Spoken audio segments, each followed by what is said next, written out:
bueno, antes de la pausa hablábamos sobre Duarte y toda esa gesta independentista, su labor protagonista en todo esto, pero sí me gustaría extrapolarlo al día de hoy. ¿Cómo podemos nosotros emular esa figura de Duarte? ¿Cómo pueden nuestros jóvenes, más jóvenes que yo, en sus escuelas, en las universidades, emular esa figura tan importante?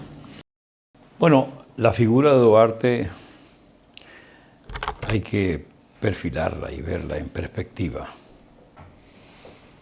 La juventud se puede mirar en Duarte siempre y advertir que Duarte, primero, un joven disciplinado, Sí. organizado. Para él eso era fundamental. Con metas claras también. La disciplina. Una visión efectivamente muy clara, muy bien orientada a los fines de un propósito y trabajar para conseguir ese propósito. No hay cosa que no alcance un joven que se proponga realmente hacerlo con un orden, con una disciplina y con una visión clara de lo que se quiere. Sí. Y Duarte se proyecta así y se constituye un referente para llevar una vida consagrada a tareas nobles, al estudio, a la lucha por el bien de la colectividad, un esfuerzo para ser como país lo que somos, un compromiso con la patria, en procura de que se preserve su independencia, su autodeterminación, los principios de soberanía y sobre todo el respeto a la ley, porque Duarte en su proyecto de constitución, que fue previa a la constitución de 1844, en el artículo 1, él señalaba que gobernantes y gobernados tenían que ceñir sus actuaciones a la ley, es decir, que las personas tenían que actuar en el marco de la ley. Claro. Y que las personas, en otra disposición de esa constitución de Duarte, de proyecto de ley fundamental, él habla de que es fundamental y necesario que se respete la autoridad legítima. Claro. Argumento al contrario, dice él, que nadie estaba obligado a acatar las disposiciones de una autoridad ilegal. Entonces, con esos criterios y esos conceptos de lo que es el Estado de Derecho, porque cuando Duarte dice todos estamos sometidos a la ley y tenemos que respetar la autoridad legítima, es el Estado de Derecho. Porque el Estado de Derecho se caracteriza precisamente porque se respeta la ley, el cumplimiento de las leyes. Exactamente, y se acata la decisión de la autoridad legítima. Entonces, un hombre con esa claridad de conciencia, pero mire, ese proyecto de constitución lo contiene todo, los derechos fundamentales, las garantías constitucionales, pero además en ese proyecto concebido en 1843, ya Duarte hablaba de la carrera administrativa, de la carrera judicial. Había que tener una visión extraordinaria para pensar en esos términos. Entonces, adelantado a su tiempo, como diríamos. Exacto, pero que tiene vigencia. Claro. Porque el pensamiento de Duarte tiene la ventaja de que no ha perdido jamás vigencia. No. Cuando él dice entonces, los enemigos de la patria, por consiguiente nuestros, están todos muy acordes en esta idea. Destruir la nacionalidad, aunque para ello sea preciso aniquilar a la nación entera. Duarte está hablando en su época, pero eso tiene una vigencia que si se dice extraordinaria, porque ciertamente él advirtió siempre que había buenos y malos dominicanos y rechazó categóricamente al dominicano que no respondía al interés nacional, claro, que no defendía su patria, al individuo que no tenía fe en el porvenir y que procuraba una protección de una potencia, claro, que no concebía que podíamos ser independientes, libres, soberanos, a partir de una acción propia, Y entonces Duarte veía en esa gente enemigos. Claro, Y inclusive llegó a construir un neologismo, una palabra nueva, a partir de dos raíces griegas, orcopolitas. Entonces, orco, ¿verdad? Es infierno, politas, ciudadano. Y llamaba ciudadanos del infierno a esos malos dominicanos. Entonces, Duarte estaba muy claro. Y además se refería también a lo que tenía que ver con la necesidad de que los dominicanos asumieran la defensa propia del interés nacional a partir de esos esfuerzos y de esas posiciones asumidas por él. Entonces, al referirse a los traidores, decía que no podían ser premiados bajo ninguna circunstancia. Claro. ¿Te das cuenta?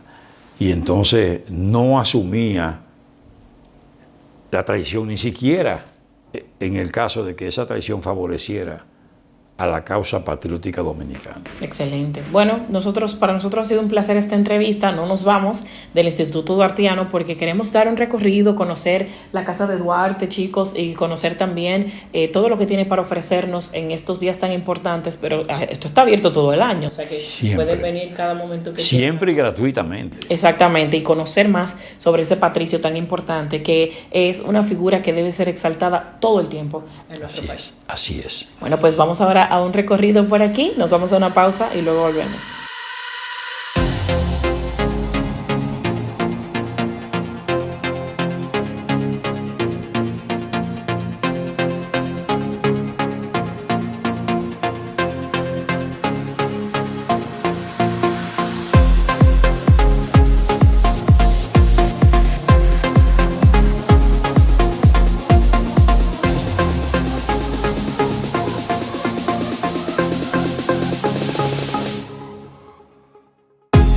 Nos encontramos en la Sala del Tesoro con Anabel Caraballo, quien será nuestra guía en este importante Instituto Duartiano. Cuéntame qué vamos a ver aquí.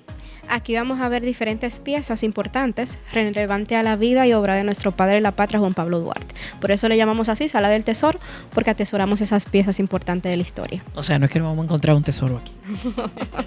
Bueno, pues acompáñenos a esta Sala del Tesoro del Instituto Duartiano. Vamos. Aquí vamos a observar una pila bautismal similar a la que fue bautizado nuestro padre de la patria, Juan Pablo Duarte. Saben que nació un 26 de enero de 1813, pero fue bautizado el 4 de febrero en la iglesia Santa Bárbara. También en las dos vitrinas que se encuentran detrás podrán observar algunas piezas importantes. Destacamos un anillo de compromiso que fue entregado a la primera novia de Juan Pablo Duarte, llamada María Antonieta Bobadilla.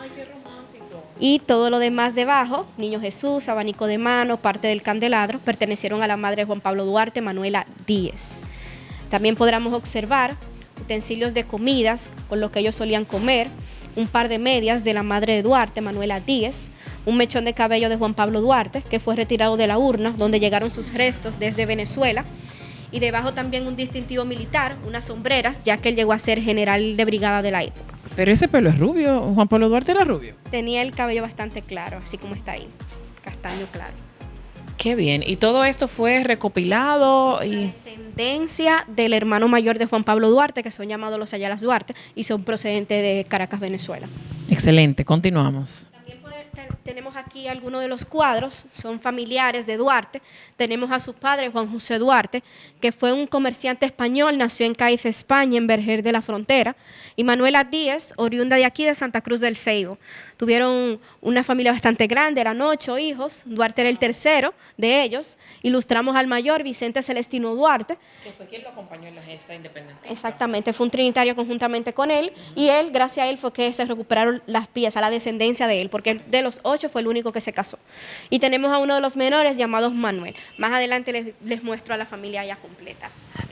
Entonces, la correcta pronunciación del apellido de Duarte es Juan Pablo Duarte y Díez. Y Díez, así es su apellido. Aquí tenemos este cuadro, ilustra una de las primeras sociedades que Duarte crea para podernos independizar. Era la Sociedad Secreta, la Trinitaria. Como su nombre lo indica, era un movimiento secreto, lo componían 9 compañeros. Se juramentaron por la patria para hacerla libre e independiente en la casa de Josefa Pérez de la Paz, cariñosamente, Doña Chepita. Otro de los movimientos que Duarte crea era la dramática. A Duarte le encantaba el teatro y vio eso como un medio para llegarle al corazón de los dominicanos, para avivar ese sentimiento a la patria, a cada uno de los espectadores. Él se encargaba de guiar las obras teatrales que se impartían y hermanas y compañeros le ayudaban a dramatizar todo. Luego de la dramática crearon la filantrópica, no tenemos cuadro porque era un movimiento públicamente con cantos, poesías y oratoria, todo también aleórico a nuestra patria. Se dice que estos movimientos de la dramática y la filantrópica eran también para avivar ese sentimiento patriótico en los ciudadanos dominicanos de manera clandestina. Exactamente, así eran los movimientos de Juan Pablo Duarte, sus estrategias con la patria. Aquí tenemos lo que sería la urna original y funeraria, donde llegaron los restos de Duarte desde Caracas, Venezuela. Saben que fue exiliado allá, fallece el 15 de julio de 1876. 8 años después, o sea, en el 84, llegaron sus restos ahí. Luego procedieron a incinerar los huesos, ¿verdad?, y colocarlos en el Panteón, donde descansan ahora junto con los de Sánchez y Mella. Luego tenemos en la pared tipos de armamentos que solían utilizar en ese tiempo de nuestra independencia, como sables, bayonetas, machetes, mosquetes, escopetas. Ese era el tipo de armas a utilizar en ese tiempo. Y aquí ilustramos este anillo que se le entregó a Duarte en el 2013 por su bicentenario post-mortem. Ahí están todas las universidades que participaron y firmaron, y se le entregó la toga y el birrete en honor a nuestro padre de la patria. Ya eso fue luego de haber partido. Sí, fue un agradecimiento después de su fallecimiento. De este lado vamos a observar ese barco, era llamada la goleta Leonor, era la unidad naval que existía en ese tiempo. Trajo a Duarte su exilio de Curazao el 15 de marzo del 44 y fue la primera embarcación en ondear nuestra primera bandera por aguas del Caribe. Que fue la primera bandera que no están los colores distribuidos de la manera que están ahora. De la ahora. manera correcta, exactamente. Esa fue nuestra primera bandera. Allá tenemos un tronco, es llamado guatapanal, pertenece a ese árbol de la fotografía. Claro. Queda en Sabanagüey de Baní. Hubo una reunión allí con Juan Pablo Duarte y Pedro Santana. Se dice que ese árbol es testigo mudo, ¿verdad?, en esa reunión que hubo allí entre esos dos generales. ¿Qué se habrá hablado ahí? ¿Verdad? Ahí tenemos la rendición de cuentas, el cuadro de arriba.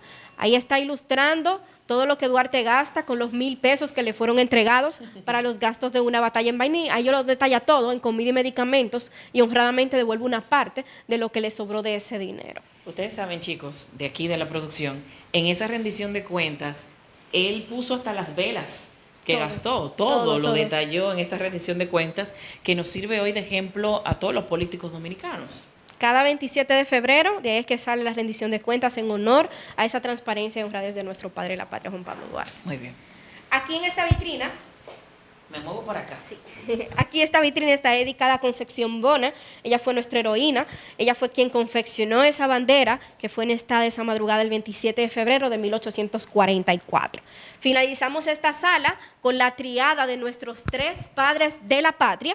En el centro tenemos a Juan Pablo Duarte, que fue el líder de ese movimiento independentista. Matías Ramón Mella, saben que fue el responsable de disparar el trabucazo en la Puerta de la Misericordia. Era una señal para dejarle saber a sus compañeros que tenían que ir a la Puerta del Conde, donde esperaba Francisco Rosario Sánchez, para rápidamente culminar y poder enhestar esa primera bandera. Esa parte de Concepción Bona es muy importante porque deja ver la importancia de la mujer para Juan Pablo Duarte. De la mujer, exactamente.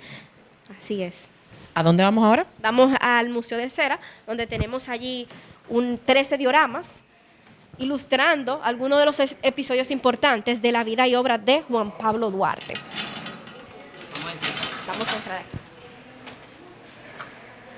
Entrando aquí al Museo de Cera, vamos a ver 32 cuadros por toda la pared, es ilustrando la vida de Duarte, desde su bautizo, sus primeras enseñanzas que se la dio su madre, su viaje de estudio, su regreso, es una cronología hasta llegar a su fallecimiento. De esos 32 cuadros, escogimos 13 de ellos para ilustrarlos en figuras de cera. Aquí tenemos el primero. Esto es impresionante, mira, el bautismo de Duarte. Aquí está la ambientación del bautizo de Duarte. Como les mencioné, fue bautizado un 4 de febrero de 1813 en la iglesia Santa Bárbara. Ahí ilustramos a sus padres, Juan José Duarte, Manuela Díez, sus padrinos detrás, Luis Méndez y Vicenta de la Cuevas. Y ilustramos a dos hermanos mayores de Duarte, porque él fue el tercero. Ahí estaba Vicente Celestino y María Josefa. Aquí, más adelante, vamos a poder observar a una de las novias de Duarte, un episodio romántico que algunas personas desconocen, de Juan Pablo Duarte. Esta fue su última relación. El nombre de esta joven era Prudencia Lluveres Álvarez. Él la apodaba la nona de cariño. Duraron un largo periodo de noviazgo, no pudieron casarse, ¿verdad?, ni llegar más allá a tener hijos por los ideales que él tenía con la patria. ¿Y qué fue de ella? Se dice que ella murió luego de Juan Pablo Duarte. Ella era una señora que vivía en la zona colonial aquí. Cuando llegaron la urna con los restos de Juan Pablo Duarte, dice la historia que ella la sacaron al balcón y le dijeron, ahí va pasando los restos de Juan Pablo Duarte. Ella dice, hasta aquí te esperé, Juan Pablo Duarte. O sea que ella tampoco nunca se llegó a concretizar con nadie más. ¿Y Juan Pablo Duarte realmente tocaba guitarra? Sí, tocaba flauta y guitarra, era uno de los dos instrumentos favoritos de él. Muy bien. Seguimos por aquí. Vamos a observar de este lado la ambientación de la ocupación haitiana, que fue llevada a cabo el 9 de febrero del año 1822. En ese periodo, Juan Pablo Duarte tenía 9 añitos y lo acompañaba su madre, Manuela Díez. La familia era comerciante y tenía una ferretería en las Atarazanas. Ellos estaban justo al frente cuando vieron ingresar aquí aproximadamente 12.000 tropas de haitianos. Duraron gobernando aquí durante 22 años porque el lema de ellos que la isla es una e indivisible. Y comenzaron a hacer cambios en ese proceso.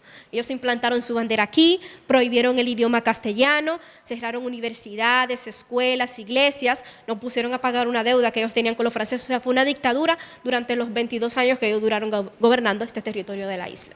Pero también es bien conocido que ellos tenían el temor de que una potencia extranjera viniera a invadirnos nuevamente, luego de ellos haber sido durante tanto tiempo independientes. Muy bien, seguimos. Aquí ilustramos, vamos a conocer ya completa, a la familia completa de Juan Pablo Duarte. Ahí tenemos a su padre, Juan José Duarte, que era español, comerciante de Cádiz, y Manuela Díez, dominicana oriunda de Santa Cruz del Ceibo. Vicente Celestino fue el hermano mayor, María Josefa y Juan Pablo Duarte fue el tercer hermano. Luego nace Filomena, Rosa, Juana Bautista, Manuel y María Francisca para el total de 8. ¿Esos son sus hermanos? Esos son sus hermanos, sí. ¿Y solamente? Vicente Celestino fue el que se llegó a casar. Sí, tuvo 4 hijos. Ok, muy bien. Continuamos. Bien. Seguimos por aquí. De este lado vamos a ver otro episodio importante. Aquí tenemos el viaje de estudio de Juan Pablo Duarte. Fue a estudiar a Europa, al extranjero. Su padre, para darle una mejor vida de estudios también, porque aquí no había escuelas abiertas durante aquella invasión que te comenté, lo envió al extranjero con Pablo Pujols, un amigo de la familia. Acontece un hecho histórico importante aquí, y es que el capitán le reclamaba a Duarte, mira muchachito, a ti no te avergüenza tener un pasaporte que te identifique como haitiano. Duarte le dice, no, yo no soy ningún haitiano, yo soy dominicano. El capitán le dijo, tú no eres dominicano, ni tú ni tus padres merecen el gentilicio de ser llamados dominicanos, porque ustedes son unos cobardes, ustedes se inclinan la cabeza bajo el yugo haitiano. Wow. O sea, delante de toda la embarcación fue como un bochorno. Wow. Y esas palabras del capitán fueron lo que levantó ese ideal de Juan Pablo Duarte por podernos independizar. Es que nace como los ideales de él. Y ya él tenía la idea de llamarnos República Dominicana. Sí. Muy bien. Mire, de este lado lo tenemos cuando él regresó de ese viaje de estudio. Les comenté que su padre tenía un almacén, una ferretería en las Atarazanas. Inmediatamente al regreso le pide ese almacén a su padre prestado para poder educar a sus compañeros. Él creó una escuela allí. El objetivo de esa escuela era poder educarlos para podernos independizar. Duró 5 años allí, dándole clases gratuitamente como geografía, historias, y luego de 5 años es que crea la sociedad secreta, la Trinitaria, que aquí la vamos a observar. Excelente. La Trinitaria fue fundada por Duarte un 16 de julio de 1838. Los 9 compañeros se reunieron en la casa de Josefa Pérez de la Paz, la señora que observan de espaldas, que la apodaban Doña Chepita cariñosamente. Escogieron su casa como estrategia porque quedaba frente a la iglesia del Carmen. Y ese 16 de julio había una festividad, era Día del Carmen, o sea que ellos burlaron la autoridad invasora escondiéndose justo al frente a la procesión. Se juramentaron con su vida y bienes a la separación definitiva del gobierno haitiano. Escogieron un relicario y cortaron un poquito el dedo al juramentarse. Y con la sangre, Juramento con sangre. con sangre, fue el pacto, ¿verdad? Ese era el compromiso, la sangre que ellos tenían para podernos independizar. Le colocaron el nombre de Trinitaria porque cada uno de ellos 9 tenía que buscar a 2 personas más para formar grupo de 3 en 3. Por eso era llamado Trinitaria, porque se compondría en grupo de 3 para poder expandir ese movimiento independentista. Tal vez también tuvo algo que ver con su sentimiento religioso y la Santísima Trinidad. Sí, era muy devoto a la Virgen de la Alta Gracia. Muy bien. El regreso triunfal. Sí, aquí tenemos el regreso triunfal de Juan Pablo Duarte. Una vez él creó sus estrategias para podernos independizar, los haitianos se dieron cuenta y comenzaron a pedir por la cabeza de Juan Pablo Duarte. En ese tiempo ofrecían 3,000 pesos por su cabeza, que era mucho dinero, y el rango de coronel, aquel que le entregara la cabeza al gobierno haitiano. Él tuvo que esconderse en Curazao. Cuando regresa, lo recibe sus hermanos Sánchez y el pueblo, que en ese tiempo lo exclamaban como el jefe supremo. El arzobispo Portes e Infantes, que era la máxima autoridad, le otorga a Duarte el rango de general de brigada por agradecimiento a esos ideales. Y lo vamos a ver aquí en el próximo diorama, con su uniforme de general de brigada. Aquí le explico la rendición de cuentas. A Duarte, como ya era general de brigada, fue enviado junto a Pedro Santana a participar a una batalla en Baní y le otorgaron 1,000 pesos para que él consumiera ese dinero de comida y medicamentos para las tropas que él iba a comandar. Cuando la batalla culminó, Duarte devuelve un papel a Miguel Labastidas, al tesorero, con todo lo que él había consumido. Una factura y una bolsita con lo que le sobró también de los 1,000 pesos. En ese tiempo le sobraron 827. Solo gastó 173 pesitos. Honradamente lo devuelve el tesorero del gobierno. Por esa acción de Duarte, cada 27 de febrero, aquí el presidente debe realizar una rendición de cuentas de todo lo que va a consumir con el dinero del Estado, pero es imitando esa transparencia y honradez de nuestro padre de la paz. Excelente. De este lado les explico lo que sería la oposición al protectorado francés. Mientras Duarte luchaba por separarnos de los haitianos, había un grupo que nos quería unir a Francia. ¿Qué quería Francia? Apoyarnos y darnos armamento a cambio de que le otorgáramos la península de la Bahía de Samaná. Esa isla que queda en el Caribe era un punto estratégico para los franceses. Duarte no quería porque eso ameritaba caer bajo la misma dependencia. Por eso se opuso derramando la tinta en la anexión y Pedro Santana, que era el presidente en posición, no lo pudo firmar. Por eso Pedro Santana declara a Duarte como un traidor e infiel a la patria y lo destierra del país hacia Hamburgo, Alemania. Qué ironía, ¿verdad? El próximo diorama se trata del destierro de Juan Pablo Duarte.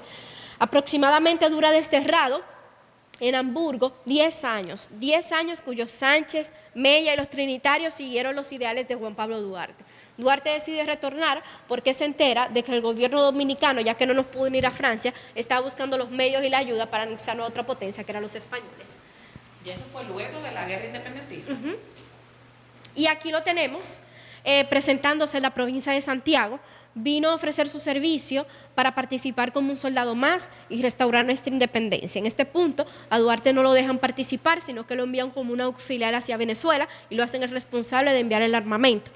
Aquí es que Duarte procede a comunicarse con sus familiares para poder poner en venta la casa y la ferretería. Y la familia accedió a los anhelos de Juan Pablo Duarte. Eso ellos vendieron todo para poder proclamar esa independencia deseada. Y aquí ilustramos la muerte de Juan Pablo Duarte. Fallece un 15 de julio de 1876, muere de 63 años de una tuberculosis, infección de los pulmones. Ahí se encontraban sus familiares y un padre dándole su unción en esa madrugada. En Venezuela. En Venezuela, en Caracas.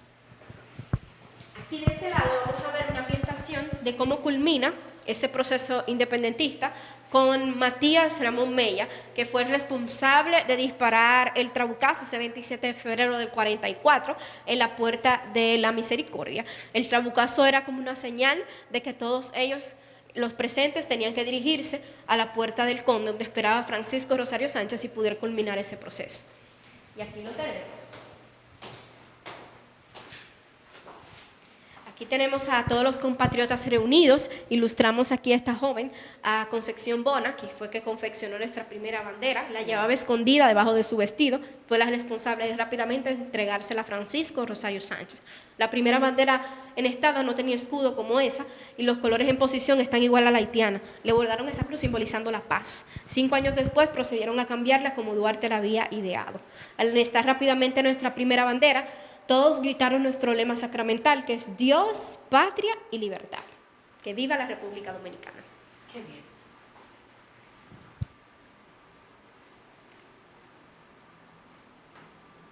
Bueno, pues este ha sido nuestro recorrido por el Museo de Cera. ¿Y ahora dónde vamos? Vamos a conocer la casa de Juan Pablo Duarte. Excelente, vamos a conocerla.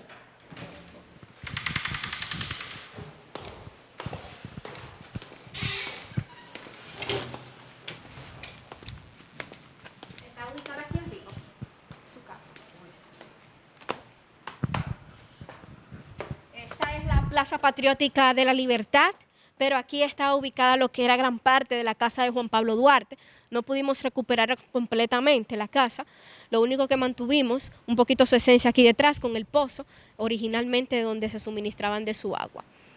Pero aquí era donde estaban ubicadas habitaciones, patios, cocina y baños. Construimos esta plaza en honor a los padres de la patria y trinitarios. Escribimos pensamientos de Duarte, juramento trinitario, destacamos a algunos de sus familiares como Rosa Duarte, Vicente Celestino y claro que sí que doña Chepita, que fue también una de las que participó activamente en ese proceso de la independencia.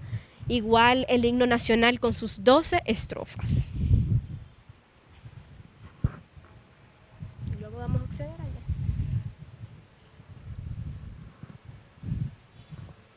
Muy bien, continuamos. Ahora vamos a la casa de la familia Duarte Díez. Claro, este era el inicio, el comienzo. Ok.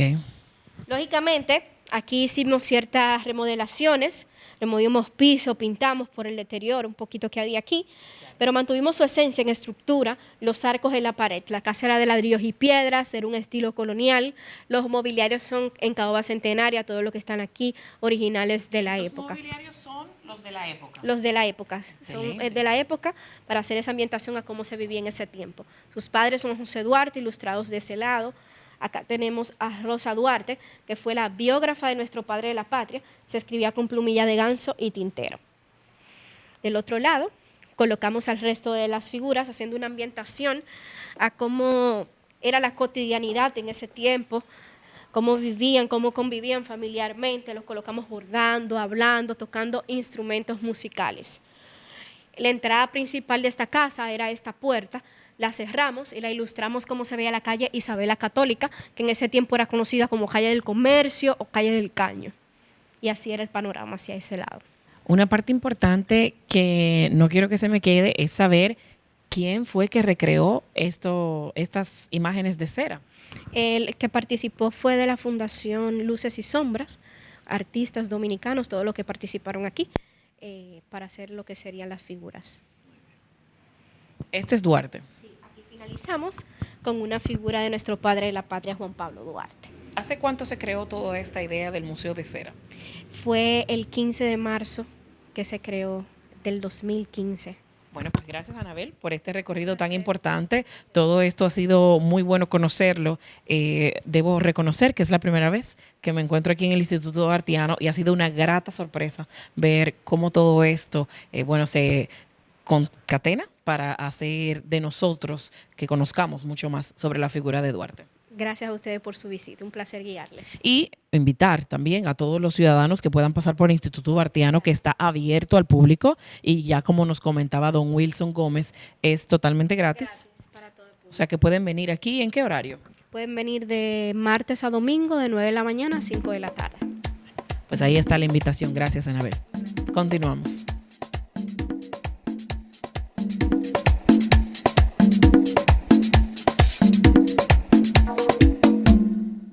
¿Te gustó este video? Pues suscríbete en nuestro canal de YouTube, dale clic a la campanita para que no te pierdas ninguna de las informaciones que subimos en esta plataforma.